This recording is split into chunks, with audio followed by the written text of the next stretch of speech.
Is it water with the sheep in the box? Should we respect the dead? Does it depend? If so, what on? Well, today I want to discuss this issue as well as the strange phenomenon we often see, especially in Britain, of arbitrarily directing, often under great social pressure, a disproportionate amount of public attention and empathy towards someone powerful or famous who dies, whilst outright ignoring the powerless when the same happens. We'll also take a crack at exploring the possibility that perhaps it's not all that arbitrary at all. Alright, so cards on the table. The event that sparked my curiosity into this topic was the recent terrorist attack on Conservative backbench MP David Amess, and because we live in a society wherein one is not allowed to speak ill of the dead, even if to do so would be to be honest, I feel that I must put a disclaimer here summarising my positions, which I will expand on throughout the body of this video. But before we get into the deeper implications of the veneration of dead bastards, to avoid getting shitty comments from people who didn't bother to watch the video, I, Sheep in the Box, do not think it is in any way a good thing that David Amess was murdered. I do not think that it is a victory for the left or something to celebrate. I'll get into Amess and his political legacy in a moment, but his death doesn't mean anything in the grand scheme of things because he existed within an overwhelmingly powerful, oppressive system, and his death means very little in terms of said system. He was but a cog in the authoritarian neoliberal machine who had worked within it for decades, and his loss does not in any way impede the workings of said machine. My heart goes out to his family and friends who must be suffering having lost a loved one, and by all accounts Sir David was a fairly well regarded and widely liked person within his local community as well as in the House of Commons. However, I think it important to discuss why we have this apparently overwhelming urge to immediately revert to praise and reverence after a powerful person's death, and why we seem to be all too keen to ignore the damage they caused in life, even in some cases resorting to just saying that they were nice and polite and also push back against it. I don't take any great pleasure from the death of David Amess or any of the people we'll be talking about throughout this video, but also I'm not exactly cut up about it. That said,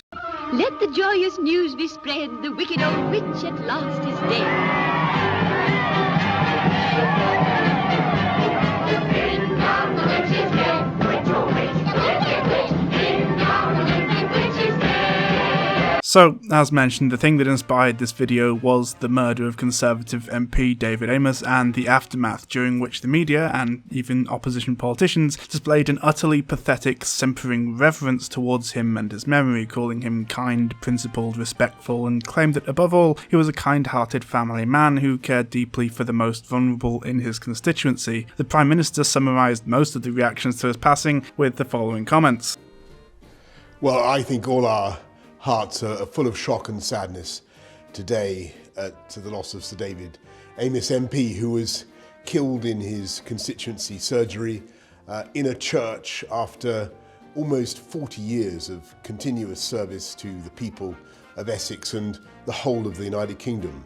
And the reason I think people are so shocked and saddened is, above all, he was one of the kindest, nicest, most gentle people in politics. And he also had an outstanding record of passing laws to help the most vulnerable. And of course there was the media stuff basically immediately. A constituency MP first and foremost, Sir David served from the backbenches for almost 4 decades. A great loss for Parliament and for Southend. The thing you can say about David is he was an absolutely decent man. The reason Charlie said everybody loved him in the house was he was the sort of person who had no side to him. He was completely decent, completely straightforward, very outspoken sometimes. He was a big supporter of Mrs. Thatcher in her day, and I've known him for over 30 years. Never a minister, instead Sir David dedicated himself to his constituents, his Roman Catholic faith, and causes close to his heart. His death a tragedy that will affect many across Parliament and at home. My heart goes out to Sir David's wife, to his children, his wider family, his staff, and all of his friends and colleagues. Today is a dark and a shocking day. Priya Patel, this has been a terrible shock for the whole country, the awful death of David Amess. But for you it's personal because he was a neighbour and a friend. Well, good morning, Andrew. That's absolutely right. I knew David, I've known him for nearly 30 years. He was a dear, dear friend to me and a fellow Essex MP as well. So just the work we did together, the common causes, and as your viewers will appreciate, when you're involved in grassroots party politics, you come up together. In a toxic time for politics, Sir David, a man just trying to get on with the job. Whatever people think of us, we all try to do the best we possibly can for our constituents. And some of us succeed up the ministerial ladder, some of us aren't interested in that. Some of us just want to be good backbenchers, and I think that was David. And he did it absolutely brilliantly. And he certainly didn't deserve this. Neither did his family. And my heart goes out to them. Right, children, have you all finished? Yes. A committed constituency MP, Sir David was knighted in 2015 for political and public service.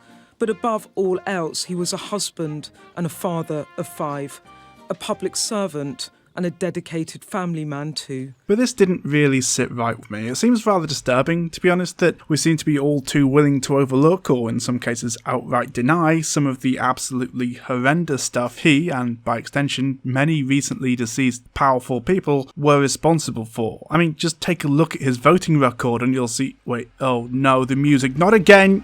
Okay, here we go. Right, let's get this show on the road. I'm a bit hungover, but I'll do my best, okay? Sir David Amess, MP, almost always voted against equal gay rights, generally voted against laws to promote equality and human rights, almost always voted against allowing marriage between 2 people of the same sex, voted against equalisation of the age of consent for gay people, consistently voted for the Iraq War, almost always voted for use of UK military forces in combat operations overseas, generally voted for a stricter asylum system, almost always voted for stronger enforcement of immigration rules, almost always voted for a reduction in spending on welfare benefits, almost always voted against paying higher benefits over longer periods for those unable to work due to illness or disability, generally voted against raising welfare benefits, at least in line with prices, consistently voted and campaigned against abortions under any circumstances. And that's it. Hopefully that's good. Thanks. And look, this isn't to necessarily demonise this one guy. He was just a pretty standard Tory politician who always followed the party line, and the fact that we are in a situation where terrorists can and will semi-regularly attack and kill elected representatives is actively horrifying, and of course, I condemn this incident in the strongest possible terms, but equally, I find it rather disconcerting that people are willing to just overlook all the objectively pretty fucking evil things he did and supported in life, the deaths he has both directly and indirectly responsible for, and categorise him as just some well-meaning gentlemanly figure who was above all decent and kind and looked out for the downtrodden, unless they were gay, foreign or poor, of course. I need you to tell me that I'm a good person. I know that I can be selfish and narcissistic and self-destructive, but underneath all that, deep down, I'm a good person, and I need you to tell me that I'm good. Diane? Tell me, please, Diane, tell me that I'm good.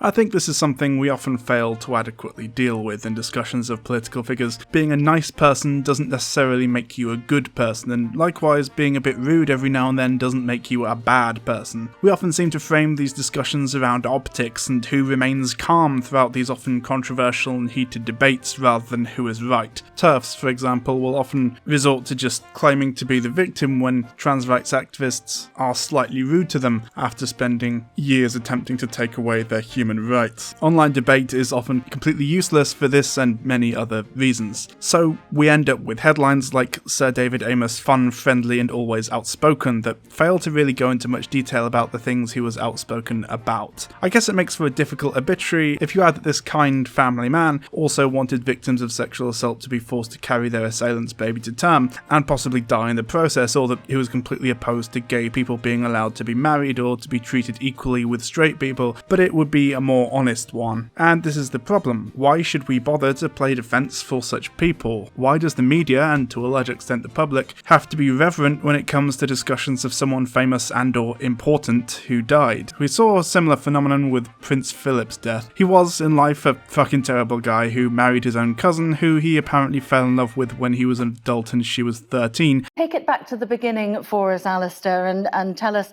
how the young Prince Philip of Greece and Denmark met the then Princess Elizabeth. Well, they were related. And his decades of cartoonish bigotry are well documented. But after he died, it was all, oh, but he was such a goofball, having all these gaffes, haha, to the point where the Times recently had to apologise after it published the story basically saying that we all liked the racism, actually, because it's funny to belittle other people based on their race, religion, or ethnicity all the time. And this goes double for figures from our history who seem to have passed into legend as venerable, honourable men. Great men, one might say, with their multitude of sins absolved upon their deaths to be remembered as national heroes. You see this with the likes of Churchill, of course. It's unfair and disrespectful to accurately describe the things he said and did. Could you just explain to our viewers why your categorisation of Sir Winston Churchill's life and career came down to he is a white supremacist mass murderer, intersposed in your tweet with a number, I think 7 or 8, clapping emojis applauding your own genius in describing Sir Winston in that manner? Yeah, absolutely. So let's make a comparison. Piers, you're a sensitive soul. Yesterday you accused me of being a racist for pointing out that you look like honey-glazed gammon. If you want an example of real racism, you just have to look to Churchill. He talked about his belief in the triumph of the Aryan race. He hated Indians with a passion. He said they were a beastly people with a beastly religion. When a famine broke out, 3 million people starved to death. So that's why I said that he was a white supremacist. I said mass murderer because he always advocated the most violent, the most destructive option. He used poisoned gas against Kurds, against Afghans. He was a strong supporter of Britain's concentration camps in the Boer War, where 28,000 people, women and children, died. He always advocated the use of aerial bombardments in what he described as terror bombing campaigns.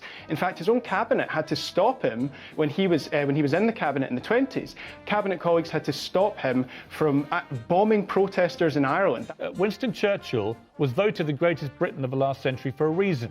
Is that people believe that he almost single-handedly, through the power of his rhetoric in World War II, saved this country from the Nazis. Again, you laugh. That sneering little laugh. That won the war. It was the soldiers, the sailors, and the airmen who won the war, and they voted him out when they came home. Yeah, he was the British Prime Minister. He was the one making decisions which led to this country being able to stand up and save itself from Adolf Hitler and the Nazis. There is a creeping attempt now to besmirch everything that Churchill stands for. Yep. You know, I have a brother who's a British Army colonel who I talked about this to last night. He was spitting with rage from where he is currently serving his country, right?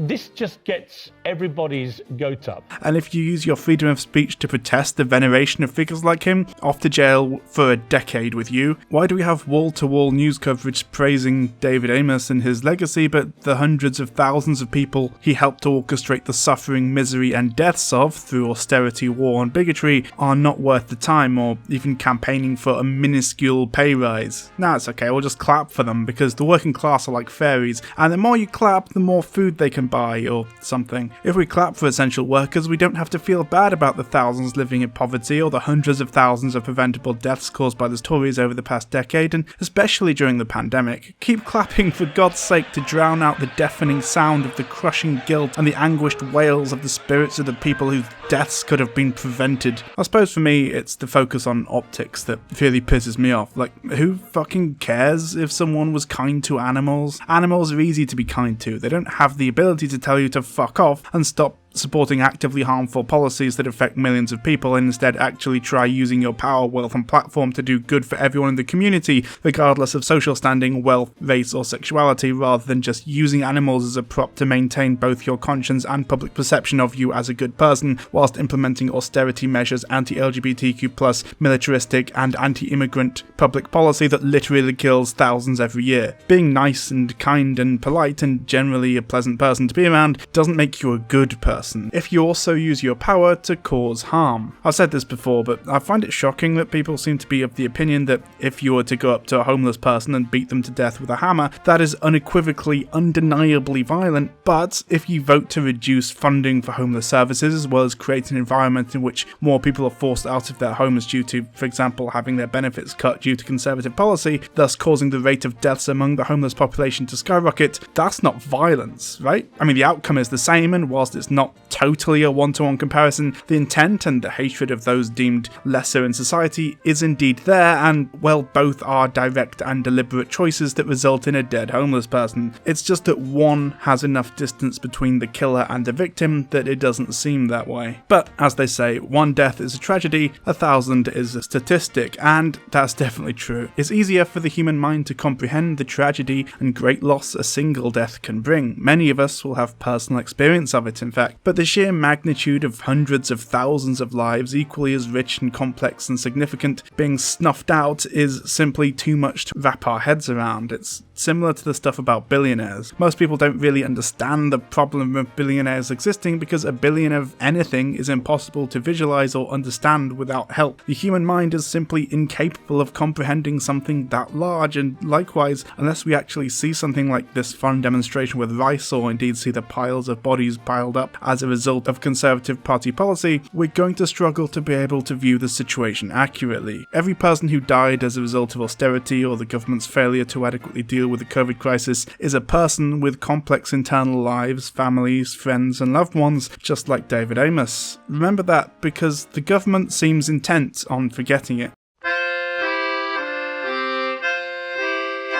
I didn't raise my son to be a soldier, I raised him up to be my pride and joy. Why should he put a musket to his shoulder to kill another mother's darling boy?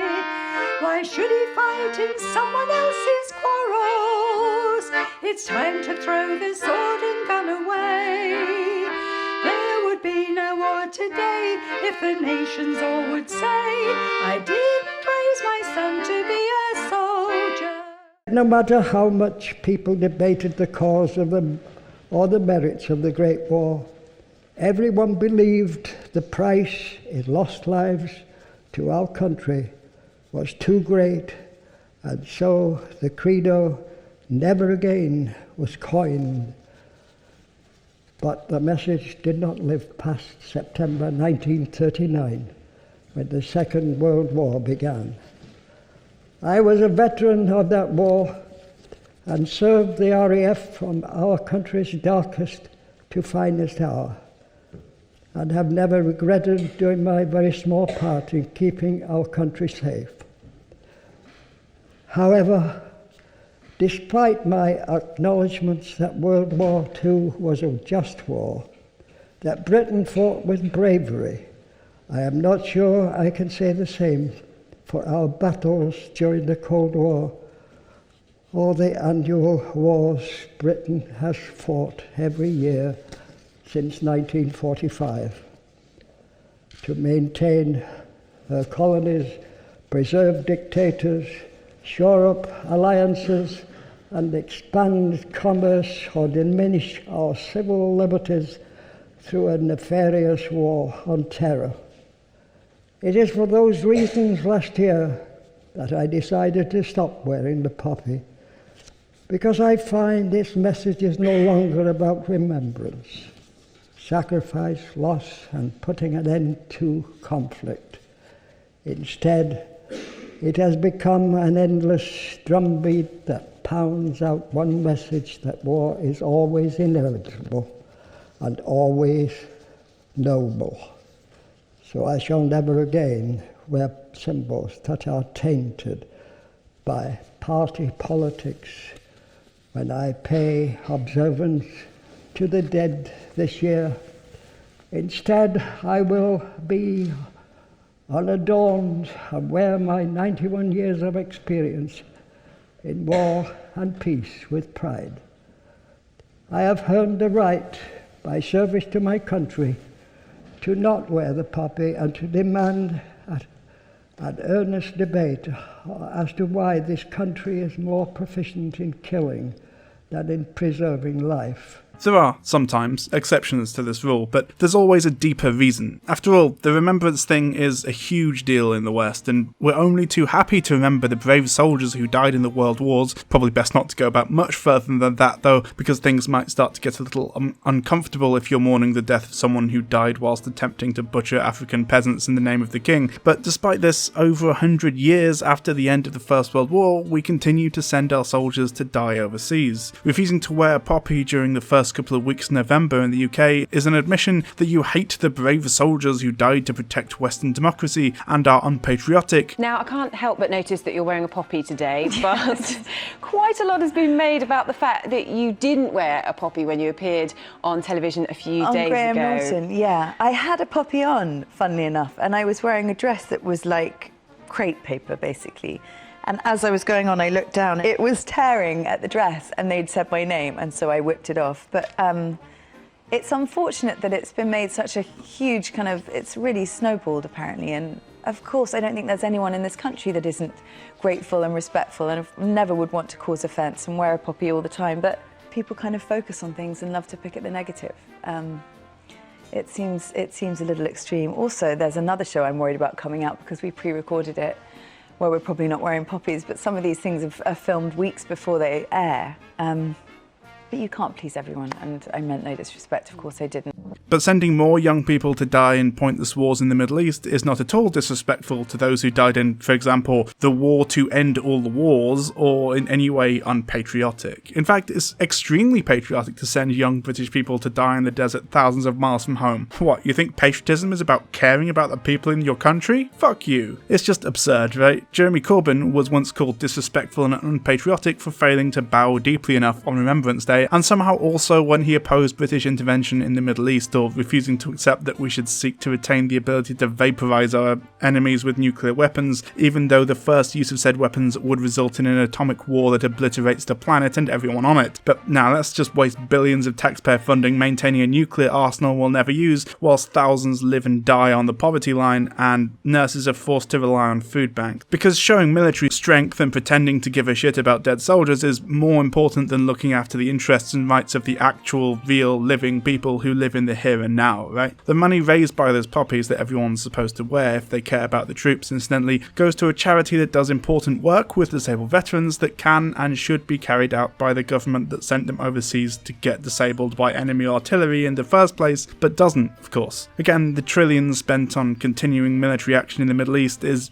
right there, but the idea of using it to actually help the victims of said military action just isn't even considered. You can see a perfect encapsulation of this when looking at the way we seem to treat statues and symbols. As mentioned earlier, it is now a crime punishable with up to 10 years prison time to defile or damage a statue deemed to hold significant cultural or emotional significance, essentially meaning that if you dare to protest our great heroes of the past, then you're no better than someone who actively assaults real living people, and significantly worse than someone who did everything they could to harm and oppress marginalised people and communities. Failing to be sufficiently sad about people or groups that symbolise things in society, like for example virtue signalling by insisting everyone wears a poppy in order to signal their commitment to respecting the troops, is a blemish on your perceived moral character, because we've been taught basically from birth that certain people are to be respected and others are not. Another example of this kind of stuff was a few years ago when former Prime Minister Theresa May resigned, and we were all supposed to have sympathy for her being sad about not being the most powerful person in the country anymore, but not really bringing up the awful things she said and did whilst in power, to the point where in refusing to do so is failing to respond on a human level.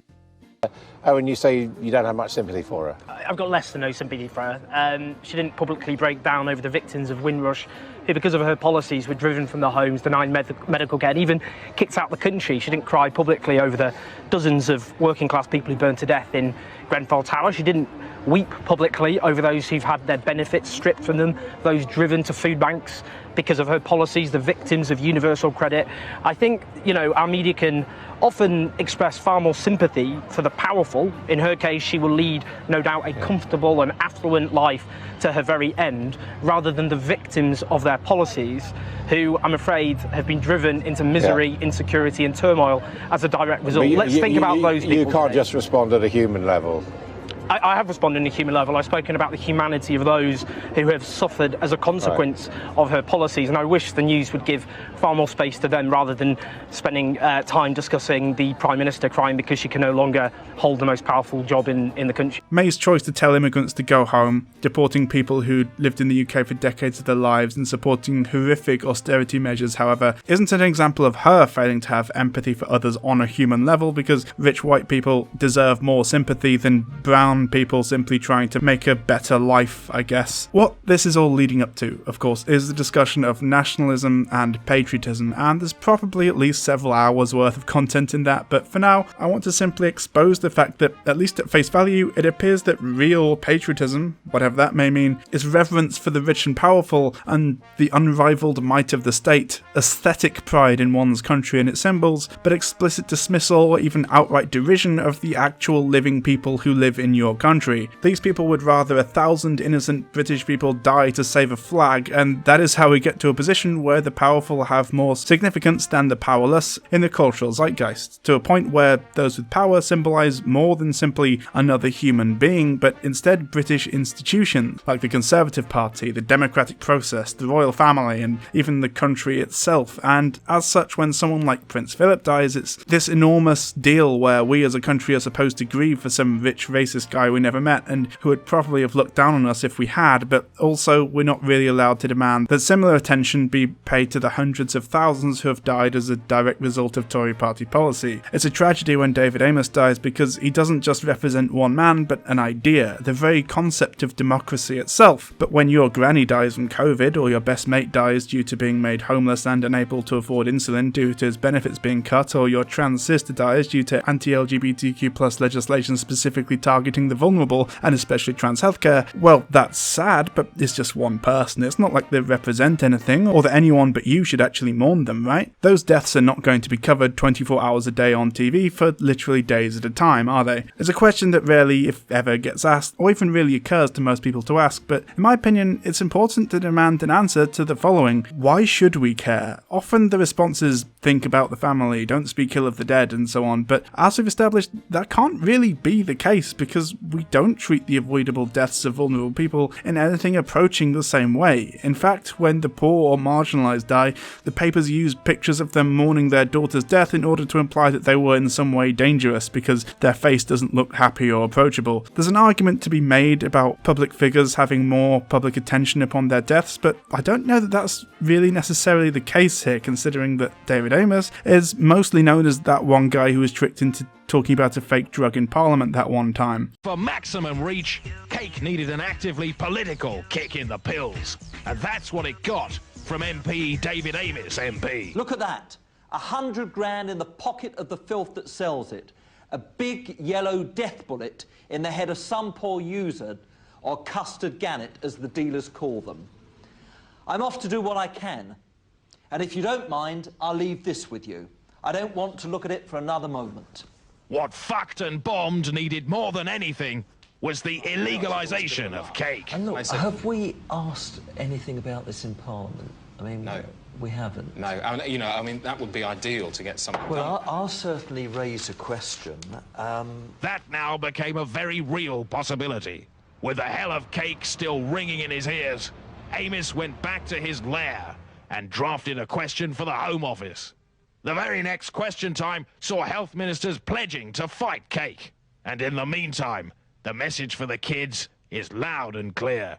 Hardly the kind of celebrity who usually gets this much coverage. The fact that it was a disgusting terrorist attack is definitely worth discussion, but usually that sort of coverage is overshadowed by people clamouring to tell us all how nice a person David Amess was. And look, don't get me wrong here, I'm not saying that the deaths of often rich and powerful people are necessarily good, because they're not really. The system they serve doesn't crumble with a couple of deaths after all. My point here is that yes, the death of someone like David Amess or Margaret Thatcher or Prince Philip is tragic, sad and completely senseless, but so are the deaths of the hundreds of thousands killed by austerity and poor government COVID response policy. So if we don't treat these deaths the same, well, we must ask why. I think I know the answer, but your mileage may vary. Do you think she did any good? Not a bit of good, not a bit. I put a stake through her heart and garlic round her neck to make sure she never come back. that a pretty horrible thing to say when her funeral's going on right now? Too bad, too bad. Funny, isn't it, that people like Count Dankula, who continues to milk the pug thing to this day, are clutching their pearls over some lefties on Twitter making a couple of spicy memes about David Amess, getting their knickers in a twist after seeing some edgelord saying the only good Tory is a dead Tory or some dumb bullshit online, considering how important they claim to think offensive comedy is. It's just a joke, snowflake, no need to cry over it. Oh, and Mr. Dankula, should you deign to watch, no, trying to differentiate between making jokes and making direct statements doesn't make you look any better, because in case you've forgotten, the thing that you pursued so vehemently, the violation of your right to free speech, a cause I fully supported by the way, as discussed in my video on free speech, involved you making statements using your own definition like gas the Jews whilst laughing hysterically, so perhaps there's actually more nuance to the art of comedy after all. Anyway, that aside, what do we think of this whole mess? Personally, I think we need to be asking ourselves some tough questions about the people we choose to remember and why, and of course especially how, and crucially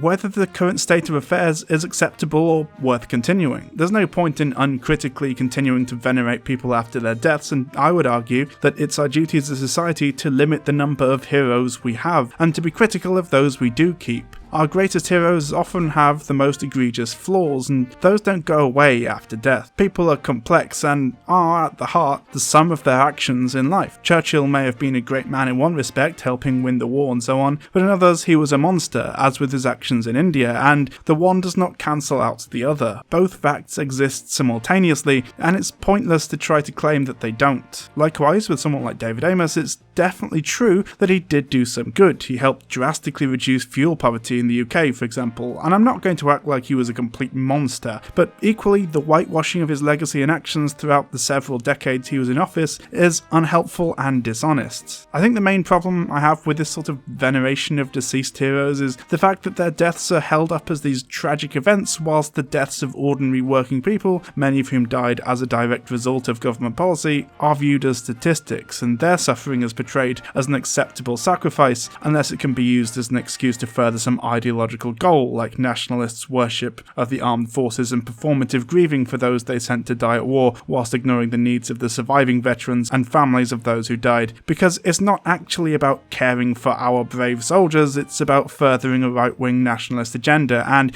if you oppose that agenda, you are a weak, unpatriotic traitor who hates veterans or something. So, should we care when bad people die? Well, that's up to you, of course, but in my opinion, I think that we should engage and be more critical of people we are told to respect and who we are told not to criticise after death. The left were told to stop politicising the death of Joe Cox, who was murdered by a fascist, but the right immediately used the death of David Amess to push for some online anonymity bill, even calling it David's Law, in incredibly poor taste, despite the fact that, as far as I can see, Amess didn't give a shit about online anonymity. He wasn't tweeted to death, was he? He was stabbed multiple times in the chest with a knife, but the Conservative response isn't to look into ways of reducing knife crime or whatever, but to cynically use the death of their colleague as an excuse to restrict the freedom of citizens even further. Actually, no, I take it back, he probably would have approved.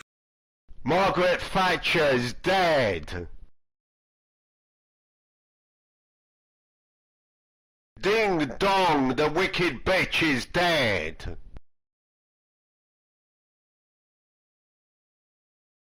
It's a shame the bitch didn't die 87 years ago.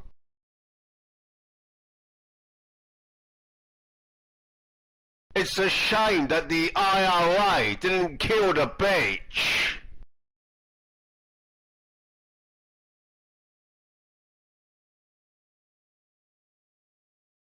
Hello everyone, another shorter one this week. I think I've sort of got into a routine of doing a more sort of intense, hard-hitting video followed by a more sort of laid-back video, either a response video or something like this where I just sort of talk about something that had occurred to me or that was bothering me. I think it's better for my mental health to do that, because a lot of my videos can get quite heavy. But yeah, I hope you enjoyed this video. I hope it at least made you think about it. it. And, you know, I'm happy to engage and have discussions in the comments section. Feel free to do so. Thanks also, of course, for Chud Logic for lending his voice to this video. I'm quite liking the idea of having cameos every few videos, so I might continue to do that. I think I've got a few mutuals on Twitter and just online in general that I could probably ask to cameo, so that would be fun. Anyway, if you watched this video, as I said, I hope you enjoyed it, and yeah, thanks for watching. Feel free to like, subscribe, all that stuff. My link tree is in the description. If you want to, you can also send me money. There's a few ways to do that. One of them is, of course, Patreon. If you want to, you can send me $1 or more. I believe $1 is actually the minimum you can send, but if you send me any amount of money, I guess, you can have your name displayed at the end of each video in the credits like this. If you donate $2 or more, I'll read out your name at the end of the credits, and if you donate $5 or more, you get extra content. So as I mentioned in my last video, I'm thinking of doing some Patreon exclusive content, but at the moment, if you donate $5 or more, you get exclusive advance access to videos and video scripts and things like that, so that's fun.